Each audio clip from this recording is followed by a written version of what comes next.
So if you have added any new components like a solid state drive or RAM, try removing those to see if it's a compatibility issue. Next thing we're going to discuss, any sort of USB, DVDs, extra devices, try removing those, see if those are causing your blue screen error. Next, we're going inside your computer. With my laptop, I'm unplugging it and taking my battery out, and I'm looking for an easy access panel. Or if you don't have an easy access panel, you can look up a disassembly video. If you have a desktop, usually there's a panel you can remove to get inside. We're going to look at your RAM. RAM is a big cause for this blue screen error.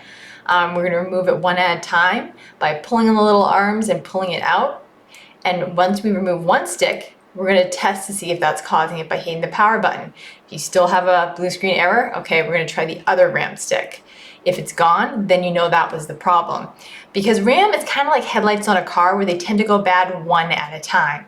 So I'm going to switch sticks. Once again, try turning on my computer and see if the blue screen error goes away. If you still have that blue screen error, that means you need to move on to the next step in the troubleshooting process. It's very unlikely for 2 RAM sticks to go bad at the same time.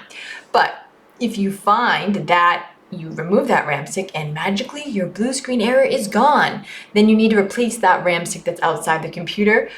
We have down below in the description links to replacement RAM that will bring you to Amazon if you need suggestions. And how you match them up is this code right here. It'll say something like PC4 dash a number or PC3 dash. That is the part number you're looking for. Now, next step, we're going to hit power. And then we're going to tap on Alt and F10 at the same time to access your recovery manager. You might have to try this a couple of times. It can be tricky. But as a side note, if you can't get into the recovery manager where we're going to go to reset your computer, you may need to reinstall instead. If sometimes when your operating system is too corrupt, this portion won't work. So we have a video down below on how to reinstall your operating system. But now that we are accessing Recovery Manager, you're going to use your arrow keys and arrow down to troubleshoot and then hit enter. And then hit enter on reset this PC. Now, you have 2 options. The keep my files option tends not to work as well, but it does keep your files so you don't lose anything. The remove everything option tends to work better, but you lose all your data. So I select that, hit enter. You can always try the keep my files option first and then try the remove everything after, if you want to try to keep the data you have. If you're just more concerned with getting it to work, then try and remove everything.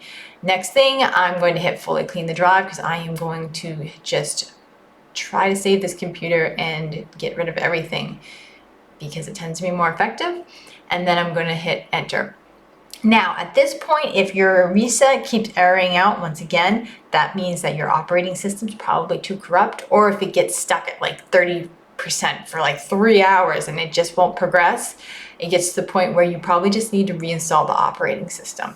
Just a clean slate, wipe the whole thing clean and build it from the ground up. And we have a video in the description on how to do that. It's easier than you would think. Next step, okay, so nothing works, reinstalling isn't working, then you most likely need to replace the hard drive. It just, through the process of elimination, that's the point we've come to.